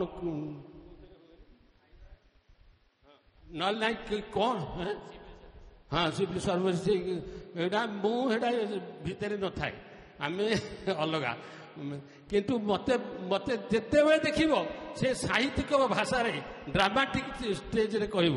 ରାସ୍ତାରେ ଦେଖିଦେଲା, ଏ ଚନ୍ଦନ ଭଲ ଅଛୁ, ଆଉ କ'ଣ ଖବର, ଏମିତି କହୁଥିଲା ଥରେ। ମତେ ବି ଭାରି ଭଲ ଲାଗେ। ଆଉ କୁଣ୍ଡେଇ ପକେଇଲା ବେଳକୁ ଗୋଟେ ଗୋବର ଗୁଡେ ରାସ୍ତାରେ ଗଦା ହେଇଛି, ଭାଇ ମାଡ଼ିଦେଲା। ଆଉ ସିଏ ତ ଧଳା ଡ୍ରେସ ପିନ୍ଧେ, ସେ ଗୋବର ଗୁଡା ତା ପ୍ୟାଣ୍ଟ ସାର୍ଟରେ ପଡ଼ିଗଲା। ମୁଁ କହିଲି ଛୁଆ ତୁ ଏକଦମ ଡ୍ରାମାଟିକ ଷ୍ଟାଇଲରେ କରିବୁ ବୋଲି ଦେଖି କେମିତି ହେଲା ନା। ରହବେ ପାଟି କରିନି, ଏଟା ପୁଛାପୁଛି କରିକିରି ଆସେ। ମୁଁ କହିବା କଥା ହଉଛି, ସେ ଚାହିଁଥିଲେ ଜୀବନରେ କ'ଣ ହେଇଯାଇଥାନ୍ତା। ଆଉ ତା ବାହାଘରକୁ ମୁଁ ଯାଇଥିଲି ବାଲେଶ୍ୱର। କେଡ଼େ ବଡ଼ ଘରେ ସେ ବାହା ହେଇଥିଲା। ଆମେ ତ ବାମୁଣିଆ ଲୋକ ଭାଇ, ଆମେ ଜୋଇଁ ହେଇକି ଯାଇଛୁ। ମୋ ଶ୍ୱଶୁର ଘର ମାର୍ଥାପୁର, ତା ଶ୍ୱଶୁର ଘର ବାଲେଶ୍ୱର। ମୁଁ ଦେଖିନି କରଣିଆ ମାନଙ୍କର ଏତେ ମାନେ ଷ୍ଟାଇଲ, ରାଜକୀୟ ଢଙ୍ଗ। ଆମର ବାମୁଣିଆ ବାହାଘର, ଡାଳ ଛାବୁଡ଼ିଆ ଭିତରେ ବାହାଘର। କିନ୍ତୁ ତା ବାହାଘର ହେଇଗଲା, ତା ବାସି ଦିନ ଗାଧୁଆ ପାଧୁଆ ହବ। ଯୋଉ ଗାଧୁଆ ସଜ ଦେଇଥାନ୍ତି ତାକୁ ମୁଁ ଦେଖିକିରି କାବା, କୋଉ ରାଜକୀୟ ଭାବରେ। ଆମେ ତ ପୋଖରୀ ନଈକି ଯାଇକିରି ଗାଧେଇଛୁ। ମୁଁ କହିବା କଥା ହଉଛି ତା ଶ୍ୱଶୁର ଘର ଏତେ ବଡ଼ ଲୋକ ଘର। ସେମାନେ ଏଠୁ ମୁଁ କହିଲି ବିପିନ ଟିକେ ଯାଆନ୍ତି ବାଲେଶ୍ୱର ରେମୁଣା କ୍ଷୀରଚୋରା ଗୋପୀନାଥ ଦର୍ଶନ କରି। ସାଙ୍ଗେ ସାଙ୍ଗେ ତା ଶ୍ୱଶୁର ଏତେ ବଢ଼ିଆ ଲୋକ, ଫାର୍ଷ୍ଟ କ୍ଲାସ୍ ଲୋକ। ସାଙ୍ଗେ ସାଙ୍ଗେ ଗୋଟେ ଅଟୋ ଠିକ୍ କରିଦେଲେ। ଆମେ 3-4 ଜଣ ଗଲୁ ହରି ରେମୁଣା କ୍ଷୀରଚୋରା ଗୋପୀନାଥ ଦର୍ଶନ କରିକି ଆଇଲୁ। ଖାଇବା ପିଇବା ଦବା ନବା, ତାଙ୍କ ଝିଅକୁ ବି ବହୁତ ଭାର ଥୁର ଦେଇଥିଲେ। ମୁଁ ଯାହା ଦେଖିଛି ସୁନା ଭାଇ, ତା ସ୍ତ୍ରୀ ପରେ ସେଠି ଏଇଲେ ତା ଭାଉଜକୁ ବହୁତ ପ୍ରଶଂସା କରି କହିଲା। ତା ଭାଉଜ ପ୍ରଶଂସା ଉପରେ ଝିଅ। ଆଜିକାଲି ଏମିତିଆ ଝିଅ କେହି ହେଇପାରିବେନି, କିନ୍ତୁ ବୋହୂ କେହି ହେଇପାରିବେନି। ଆଉ ସିଏ ବାଲେଶ୍ୱର କେମିତିଆ ଘର ଝିଅ ଆସିକିରି ଆମ ଢେଙ୍କାନାଳରେ ଚଳି ଆଜି ଯାକେ ତାକୁ ଦିନେ ପ୍ରତିରୋଧ କରିନି। ଆଉ ସ୍ୱାମୀ ସ୍ତ୍ରୀ ତାଙ୍କର ଭଲ ପଡ଼ନ୍ତି। ମତେ ତା ସ୍ତ୍ରୀଟି ଭାରି ବଢ଼ିଆ ଝିଅ। ମୁଁ ତା ବିଷୟରେ କହିବାର କିଛି ନାହିଁ। ଆଉ କ'ଣ କରିବ, ପିଲାଦିନୁ ତ ଦୁଃଖ ପଡ଼ିଗଲା। ଆଉ ବିପିନର ବି ଦୁଃଖ ହେଇଗଲା। କ'ଣ ପିତୃବିୟୋଗ ହେଇଗଲା। ସେଇଥିରେ ସିଏ ଟିକେ ବଡ଼ ପରିବାର, କେବେ ନିଜର ଦୁର୍ବଳତା ପ୍ରକାଶ କରୁ। ତା ଭଉଣୀମାନେ ବି ଭାରି ସ୍ନେହୀ। ମୁଁ ଜାଣି ମୋତେ ବହୁତ ଭଲ ପାଆନ୍ତି। ଆଉ ତାର ସାଆନ୍ତ ବାପା ରାଜକିଶୋର ପଟ୍ଟନାୟକ, ସେ ମୋର ଗୁରୁଙ୍କ ଗୁରୁ ଭାଇ। ମତେ ତାଙ୍କ ଘର ସାଙ୍ଗରେ ଆମର ବହୁତ ଶ୍ରଦ୍ଧା। ଏଇଟା ଗଲା ପାରିବାରିକ ସାଂସାରିକ, ମାନେ ଆମ ଢେଙ୍କାନାଳ। କିନ୍ତୁ ତାର ଯୋଉ ନଲେଜ ଡ୍ରାମା ଆଉ ଆକ୍ଟିଂରେ, ସେ ଯଦି କଟକ କି ଭୁବନେଶ୍ୱରରେ ରହିଥାନ୍ତା କେତେ ବଡ଼ ହୋଇଥାନ୍ତା। ମୁଁ ତ ଆକ୍ଟରଟେ, ସେ ଡାଇରେକ୍ଟର, ସେ ଡାଇରେକ୍ସନ ଦେଇଛି। ଆଉ ମୋର ଯେତେବେଳେ ମହିମା ସମ୍ମାନ ହେଲା, କେହି ଜାଣିପାରିନାହାନ୍ତି। ମୋତେ ଚନ୍ଦନ ବୋଲି ଢେଙ୍କାନାଳରେ ସମସ୍ତେ ଜାଣନ୍ତି, କିନ୍ତୁ ମୋ ସାର୍ଟିଫିକେଟର ନାଁରେ ସୁଶୀଲ କୁମାର ମିଶ୍ର କେହି ଜାଣନ୍ତିନି। ସୁଶୀଲ କୁମାର ମିଶ୍ର ବୋଲି ହେଲା ଯେତେବେଳେ କେହି ଜାଣିପାରିଲେନି। ପ୍ରମୋଦ ତ୍ରିପାଠୀ ଥିଲେ, ସିଏ କହିଲେ ଏଇ ସୁଶୀଲ କୁମାର ମିଶ୍ର ଢେଙ୍କାନାଳର କିଏ? ଏଠୁ ବିପିନ କହିଲା ସେ ପୁରା ନାରାୟଣ ମିଶ୍ରଙ୍କ ପୁଅ ଚନ୍ଦନ। ଏଠୁ ମୋତେ ସିଏ ବାଟରେ ଦେଖିଲେ ଚଢ଼େଇରଡ଼ା ପାଖରେ, ନା ହଇରେ ଚନ୍ଦନ ତୋ ନା ସୁଶୀଲ କୁମାର ମିଶ୍ର? ମୁଁ କହିଲି ହଁ। ନା ତୋର ମହିମା ସମ୍ମାନ ହେଇଛି। ଆଉ ବିପିନ ବି ପ୍ରଥମେ ଆସିକିରି ମୋତେ କହିଲା। ମୁଁ ଏଇ ସବୁ ରାଜନୀତି ବା ଏଇ ଅଫିସିଆଲି ଏଗୁଡ଼ା ସବୁ ନଥାଏ। ମୁଁ ସାଧାରଣ ଆକ୍ଟିଂ ଆଉ ଘରେ ପୂଜା ପର୍ବାଣୀ କରି ଚଳେ। କିନ୍ତୁ ତାର ବହୁତ ନଲେଜ, ତା ନଲେଜ କହିବାର ନାହିଁ। ଆଉ ଏଇ ଆଉଟଲୁକ୍, ସେ song and drama division government of ଇଣ୍ଡିଆର ମୁଁ ଜଣେ ଆର୍ଟିଷ୍ଟ। ସିଏ ଯଦି ଢେଙ୍କାନାଳ ସେ ଚାହିଁଥିଲେ, ସେ କାହିଁରେ କ'ଣ ହେଇଯାଇଥାନ୍ତା। ଲକ୍ଷ ଲକ୍ଷ ଟଙ୍କା ଦରମା ବି ମାନେ ପାଇଥାନ୍ତା, ଆଜି ପେନସନ ବି ପାଉଥାନ୍ତା। କିନ୍ତୁ ସିଏ ଦିନେ ଏଗୁଡ଼ା ଚାହିଁନି। ଆଉ ଢେଙ୍କାନାଳରେ ତାର ଭାରି ମମତା। ତା ସାଙ୍ଗରେ ସିଏ ମୋତେ ବି ଡ୍ରାମାରେ ନେଇଛି ଅନୁଗୁଳ, କଳା ବିକାଶ କେନ୍ଦ୍ର କଟକ, ଆଉ କୋଉଠି ସାଙ୍ଗେ ସାଙ୍ଗେ ମନେ ପଡ଼ୁନି। ସେ ଭଲ ଡାଇରେକ୍ସନ ଦିଏ, ଆଉ ନିଜେ ଆକ୍ଟିଂ କରେନି। ମୁଁ ଆଉ କ'ଣ କହିବି। ପରେଶ ତ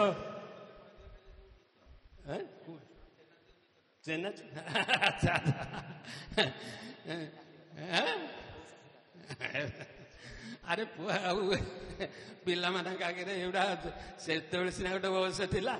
ହଉ, ଏ ଯୋଉ ସଙ୍ଗ ଆଣ୍ଡ ଡ୍ରାମା ଡିଭିଜନରେ ମୁଁ ଏଇଲେ କହିବିନି ଭାଇ, କିଏ କଟିକିଆ ଭୁବନେଶ୍ୱରିଆ ଥିବ ବୋଲେ ମୋତେ ରାଗିବି। ଭାଇ ମୁଁ ପଶିଲା ବେଳୁ ସେମାନେ ମୋ ଶତ୍ରୁ ହେଲେ ଯେ ଏଟା କିଆ ଢେଙ୍କାନାଳ ଗୋଟେ ଆସିଲା, ସବୁ କଟକ ଭୁବନେଶ୍ୱର ଲୋକ ରହନ୍ତୁ। ଏଠୁ ମୋତେ ଏମିତି କଲେ, ମାନେ କ'ଣ କହନ୍ତିନି ରାଗିଂ କଲେ। ଆଜି ଗୋଟେ ପାର୍ଟ ଦେଇଥିବେ, ତମେ ଜମିଦାର ହବ ଏଇ ଡ୍ରାମାର ସ୍କ୍ରିପ୍ଟ ଦେବେ। ରାତି ଯାକ ଘୋଷିକିରି ଯିବି ଢେଙ୍କାନାଳ ଆସିକିରି, ତା ଦିନ କହିବେ ଏ ଭାଇନା ଏଇଟା ତମର ହବନି, ଏଇ ଯୋଉ ପିଅନଟା ହବ, ଏ ମାଷ୍ଟରଟା ହବ। ଏ ତମେ ଏତେ 3-4 ଦିନ ଯେମିତି କଲେ, ମୁଁ କହିଲି ସାର୍ ମୋର ଦରକାର ନାହିଁ ସାର୍, ସାର୍ ଦିନକୁ ଗୋଟେ ଗୋଟେ ମୁଁ ରାତି ରାତି ସାରା ମୁଖସ୍ଥ କରିକି ଆସୁଛି ଏଙ୍କର ଗୋଟେ ନବରଙ୍ଗ ଚାଲିଛି ରାଗିକିରି ପଳେଇ ଆଇଲା ବେଳକୁ ସେ ମ୍ୟାନେଜର ଯିଏ ଥିଲେ ସିଏ ତ କଟିକିଆ ନୁହେଁ କି ଭୁବନେଶ୍ୱରିଆ ନୁହେଁ, ସିଏ ହେଉଛନ୍ତି ବେଙ୍ଗଲୀ ସୁଶୀଲ ଚୌଧୁରୀ। ସିଏ ଦେଖିଦେଲେ ମୁହଁଟା ଦେଖିକିରି ବି ସେ ଜାଣିପାରନ୍ତି। ସେ କହିଲେ ଚନ୍ଦନ, ସେ ମୋତେ ଅରିଜିନାଲ ନାଁରେ କହନ୍ତି, তুমি কোথায় যাচ্ছ? ମୁଁ କହିଲି ଦାଦା আমার দরকার নাই ড্রামা, ড্রামা এখানে থাকি, আমি ঢেঙ্কানাল চলে যাও। না কি হলো? ମୁଁ କହିଲି ଏ କ'ଣ ফার্স ଚାଲିଛି, ପ୍ରତିଦିନ ଗୋଟେ ଗୋଟେ ଡ୍ରାମାର ସ୍କ୍ରିପ୍ଟ ଦେଉଛନ୍ତି, ଏଇଟା ପ୍ରିପେୟାର ହେଇକି ପ୍ରିପେୟାର ଯୋଉଟା ପ୍ରିପେୟାର ହେଇକି ଆସିଲି ସେଇଟା କରୁଛନ୍ତି କ'ଣ ନା ଏଇଟା ହେଇପାରିବନି, ତା ମାନେ କ'ଣ? ଏମାନେ ସେମାନଙ୍କ ନାଁ କହିବିନି, ସେମାନେ ଭାରି ଗ୍ରଜ। କଟକ ଭାଇ କେହି ଖରାପ ଭାବିବନି, ଏମିତି ଫିଲିଂ ସେର। ମୁଁ ଏଠୁ ସେ ସୁଶୀଲ ଚୌଧୁରୀ କହିଲେ ତୁମର ତ ଏଭଳି ଗୋଟେ କଳା ଅଛି, ସେ ମୋର ଇଣ୍ଟରଭ୍ୟୁରେ ଦେଖିଥିଲେ, ଏ ଚେନାଚୁର ବିକୁଥିଲି, ସେ ଇଣ୍ଟରଭ୍ୟୁରେ ଦେଖି କହିଲେ ତମର ତ ଏଭଳି ଗୋଟେ କଳା ଅଛି, ତମେ କିଛି ଇଏ କରିବା ଦରକାର ନାହିଁ, କିଛି ଘୋଷିବା ଦରକାର ନାହିଁ ଡାଇଲଗ, ତମେ ଏଇ ଚେନାଚୁରଟା ସବୁଆଡ଼େ ବୋଲ। ବିଶ୍ୱାସ କରିବେନି ଆଜି ଏଇଟା କେଡ଼େ ବଡ଼ ରଙ୍ଗ, ମାନେ ଆମର ଜଗନ୍ନାଥଙ୍କ ସାମ୍ନାରେ 10ଟା ଡିଷ୍ଟ୍ରିକ୍ଟରେ ଆମର ଡ୍ରାମା ହେଲା, ସଙ୍ଗ ଆଣ୍ଡ ଡ୍ରାମା ଡିଭିଜନ ତ 10 ଦିନ ହବ ନିଶ୍ଚୟ। କହିଲେ ତୁ ଚେନାଚୁର ସବୁଠି ବିକିବୁ, ଏଗୁଡ଼ାଙ୍କ ସାଙ୍ଗେ ତମର କିଛି ଏଇ ଯୋଉ ଡାଇରେକ୍ଟର, ଏଇ ଯୋଉ ଆକ୍ଟର, ଏଇ ନାଁ ସବୁ କହିବିନି। କହିଲେ ଏଠୁ ମୋ ମନଟା ଖୁସି ହେଇଗଲା। ଆଉ ତମେ ମୁଁ କହିଲି ନାଇଁ ମୋର ଡ୍ରାମା ଦରକାର ନାହିଁ, ଆମେ ଢେଙ୍କାନାଳିଆ ଲୋକ ଆଜ୍ଞା, ଆମେ ଏଇ ଲଟପଟରେ ବସିପାରିବୁ। ସିଏ ବି ଭାରି ବଢ଼ିଆ ଲୋକ ଥିଲେ। ଭାଗ୍ୟ ଭଲ ଭାଇ ସୁଶୀଲ ଚୌଧୁରୀ ପରେ ଜଣେ ପଞ୍ଜାବୀ ଆସିଲେ, ନହେଲେ ସେମାନେ ଚାହିଁଥିଲେ ଶେଷ ସୁଦ୍ଧା ତାଙ୍କରି ଲୋକ ପଶିବାକୁ, ନହେଲେ ଆଉ କେହି ପଶି ପାରିବେନି। ଢେଙ୍କାନାଳକୁ ତ ତାଙ୍କର ବହୁତ ହେୟ ଜ୍ଞାନ। ହଉ କିଏ କଟକି ଦେବେ ବୋଲି ମୋତେ ଖରାପ ଭାବିବେ। ଏଠୁ ବାଲେଶ୍ୱର, କେଉଁଝର ସବୁ ଡିଷ୍ଟ୍ରିକ୍ଟ ଯାକ ଗାଡ଼ିରେ ଗଲୁ, ଡ୍ରାମା କଲୁ। ଚେନାଚୁର ଗୁଡ଼ିଏ ଧରିଥାଏ, ପ୍ୟାକେଟ କରିଥାଏ ଏମିତି ଧରିକିରି। ଆପଣ ମାନେ ଏବେ ସିନା ମିକ୍ସଚର ଦୋକାନ ହେଇଗଲାଣି, ଆମ ପିଲାଦିନେ ସବୁ ବିହାରୀ ଆସିକି ଚେନାଚୁର ବିକନ୍ତି, ଏଇ ଚେନାଚୁର ପ୍ୟାକେଟରେ, ହଁ ଘଣ୍ଟି ବଜେଇକିରି। ସେଇଟାରେ ଆଜି କ'ଣ ବଳ ପାଉଛି କି ଆଉ? ଚେନାଚୋର ଗରମ ବାବୁ, ଚେନାଚୋର ଗରମ, चना लाया मजेदार, चना चोर गरम, चना चोर गरम बाबू, चना चोर गरम, चना लाया मजेदार, चना चोर गरम। चना चटपटी चटकार, पैकेट 10 रुपये तैयार, गर्मा गर्म की बहार, खाके तब जाकर बाहर। चना चोर गरम, चना चोर गरम बाबू, चना चोर गरम, चना लाया मजेदार, चना चोर गरम। मेरा चना बनाया ताजा, मेरा चना बनाया ताजा, जिसको खाते ढेंकानाल की राजा, बनाते ढेंकानाल की प्रजा, जो खाएंगे वो पाएंगे मजा। भैया जल्दी जल्दी आजा, चना चोर गरम, चना लाया मजेदार, चना चोर गरम, चना चोर गरम बाबू, चना चोर गरम।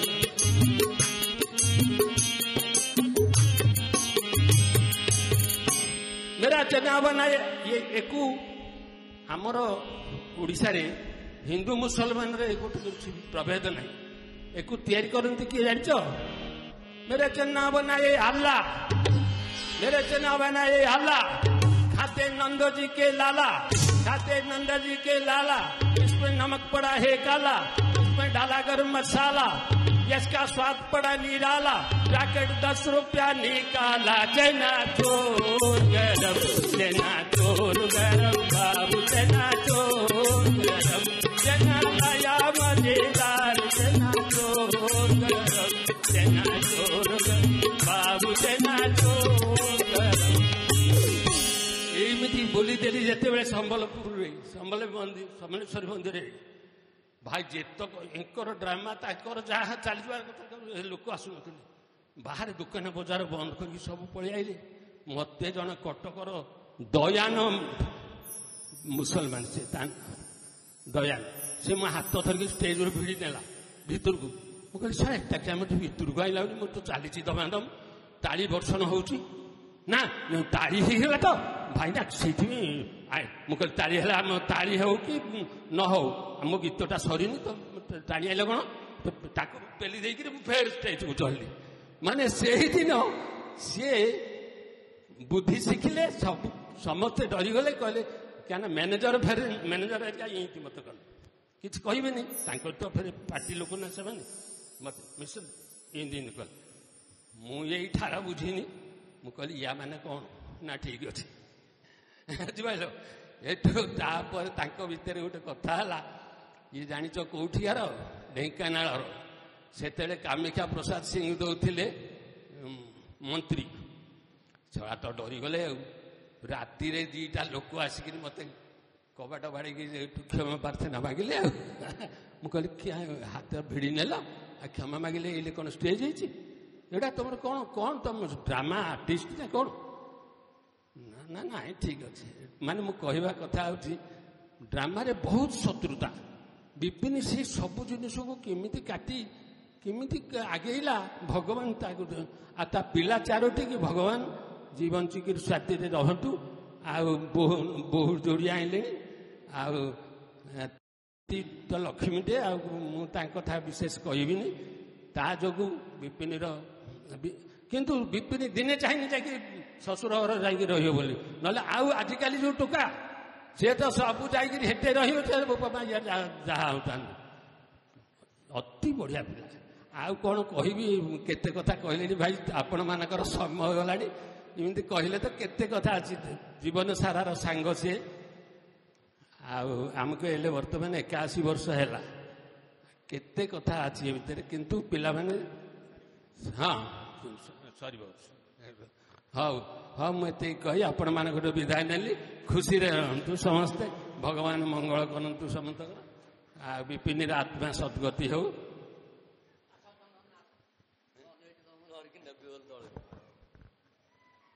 ଏହା ହେଉଛି ସାହିତ୍ୟ ପ୍ରତି, ନାଟ୍ୟ ପ୍ରତି ଭଲ ପାଇବା ଯାହା ପ୍ରଦର୍ଶିତ ହୋଇଛି ମଞ୍ଚରେ। ଆମେ ଧନ୍ୟବାଦ ଦେବୁ ଶ୍ରୀ ଚନ୍ଦନ ମିଶ୍ର ମହୋଦୟଙ୍କୁ, ବରିଷ୍ଠ ଅଭିନେତା, song and drama division, government of India.